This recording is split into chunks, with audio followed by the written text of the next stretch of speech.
Selamat pagi semuanya. Seperti biasa, pagi hari ini saya akan memberikan gambaran atau ulasan untuk pergerakan market. Ada hal menarik apa yang akan kita tunggu di hari Selasa ini? Selain memahami teknik, kita wajib memahami kondisi market. Base yang follow trend akan lebih baik win rate-nya jika marketnya dalam kondisi trending, dan base yang counter trend akan lebih baik win rate-nya jika market dalam kondisi sideways. Oke, langsung aja. Yang pertama ada pair AUD USD. Jika kita lihat di sini, saat ini pair AUD USD dalam kondisi trend bearish. Kita bisa menunggu harga di base sell ini di time frame 4. Lalu untuk base buy-nya ada di sini di bulan Februari, yang kita juga bisa menunggu di sini karena ini dekat dengan harga. Artinya jika harga tidak memberikan kesempatan untuk naik ke menuju base sell ini, maka kita bisa menunggu untuk harga turun menuju base buy ini. Kita bisa menunggu di base buy ini, lalu ketika harga sentuh base buy dan membuat setup buy CB1 atau dominan, maka bisa ambil peluang buy di sini.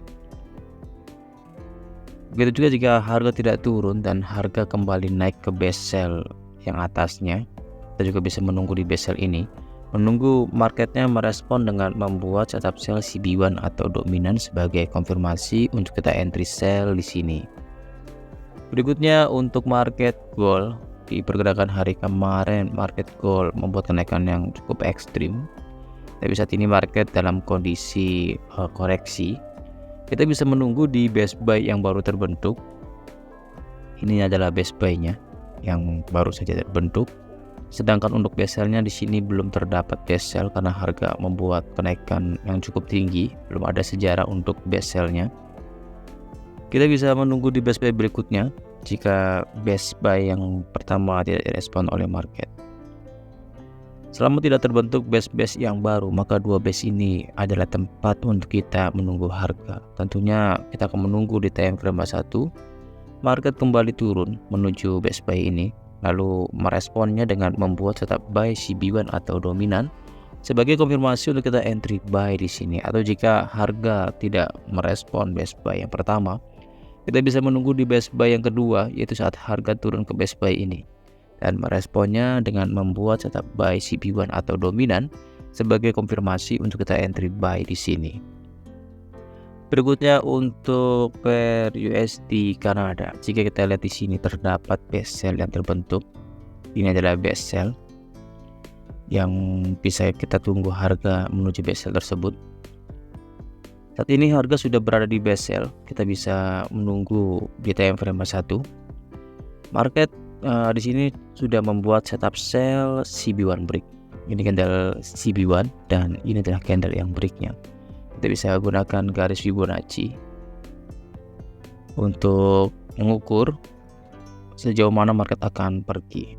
Jika kita gunakan garis Fibonacci, saat ini harga sudah bergerak turun ke level Fibo 161. Artinya setup ini sudah direspon oleh market.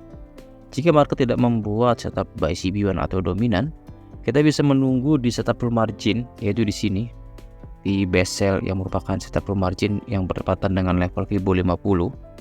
Karena base sell ini akan memberikan rasio profit yang cukup besar. Jika kita mendapatkan entry di level Fibo 50 dengan target take profit minimal di level Fibo 161 atau di level Fibo 261. Kita akan menunggu harga di level Fibo 50 untuk hari ini di pair USD Kanada.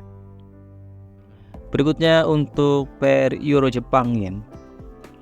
Jika kita lihat di time frame H4 untuk pair Euro Jepang Yen, untuk base buy ada cukup jauh, yaitu di sini. Kita akan menunggu di base sell jika harga kembali naik. Untuk base sell-nya ada di atas sini. Selama tidak terbentuk base buy dan base sell yang baru, maka dua base ini yang akan kita tunggu. Tapi jika membuat base yang baru, maka base yang baru itu menjadi tempat kita untuk menunggu berikutnya. Untuk saat ini kita akan menunggu harga naik ke base sell ini, lalu merespon dengan membuat setup sell CB1 atau dominan sebagai konfirmasi untuk kita entry sell di sini. Jika di time frame satunya market membuat setup. Jika melihat kondisinya base-nya cukup jauh dari harga saat ini. Kita bisa menunggu di base yang sudah terbentuk, atau kita akan menunggu nantinya di base yang baru terbentuk. Karena potensinya jika melihat dari pergerakannya, jika dia membuat candle bear, maka candle bull ini akan menjadi base sell yang baru. Kita akan lihat di pergerakan hari ini. Berikutnya untuk pair Euro USD. Untuk pair Euro USD, jika kita lihat di time frame 4 market dalam kondisi trend bearish, kita akan lihat apakah di sini terdapat base buy. Di sini tidak ada base buy, di sini terdapat zona demand, tapi dia tidak membuat candle engulf, artinya kita tidak bisa menandai base-nya. Kita akan menunggu di atas saja untuk base sell saja, yaitu di sini terdapat base sell. Kita bisa tukar ke time frame 1. Kita akan menunggu harga datang ke base sell tersebut di sini, lalu menunggu respon marketnya membuat setup sell CB1 atau dominan sebagai konfirmasi untuk kita entry sell di sini. Berikutnya untuk pair New Zealand USD. Untuk pair New Zealand USD saat ini market dalam kondisi trend bearish. Dan jika kita lihat di sini untuk base buy ada di bawah sini. Cukup jauh, tapi kita bisa tandai selama tidak terbentuk base yang baru, maka base buy ini akan menjadi tempat kita menunggu harga. Sedangkan untuk base sell-nya kita akan lihat untuk base sell-nya ada di atasnya, yang kita juga bisa menunggu harga di base sell tersebut, yang merupakan base sell potensial karena pada pergerakan hari kemarin base sell ini direspon oleh market. Kita akan lihat di time frame 1. Di time frame 1 kita akan menunggu harga di base sell jika harga naik ke atas menuju base sell ini, base sell potensial. Lalu menunggu respon market saya membuat setup sell CB1 atau dominan sebagai konfirmasi untuk kita entry sell di sini. Kenapa ini disebut base sell potensial? Karena sebelumnya pernah direspon oleh market. Pada pergerakan hari kemarin market menyentuh base sell tersebut, lalu merespon dan harga turun. Tapi di sini cukup ambigu karena terdapat gap karena di awal pergerakan market. Jika kita menggunakan konsep CB1, artinya CB1 adalah candle bear ini, dan ini adalah candle yang breaknya, dan harga turun cukup cantik untuk setupnya. Berikutnya untuk pair GBP USD. Untuk pair GBP USD pada pergerakan hari kemarin market masih dalam kondisi trend bearish, ada candle momentum yang cukup besar. Kita akan menunggu di base buy. Base buy-nya ada di sini. Base buy potensial yang sebelumnya pernah direspon oleh market. Ini adalah respon yang pertama. Lalu respon yang kedua. Kita akan menunggu apakah market akan merespon untuk respon yang ketiga. Tentunya kita akan menunggu harga turun kembali menyentuh base buy ini, lalu menunggu respon marketnya membuat setup buy CB1 atau dominan sebagai konfirmasi untuk kita entry buy di sini. Berikutnya untuk pair USD Jepang Yen. Untuk pair USD Jepang Yen saat ini market dalam kondisi sideways.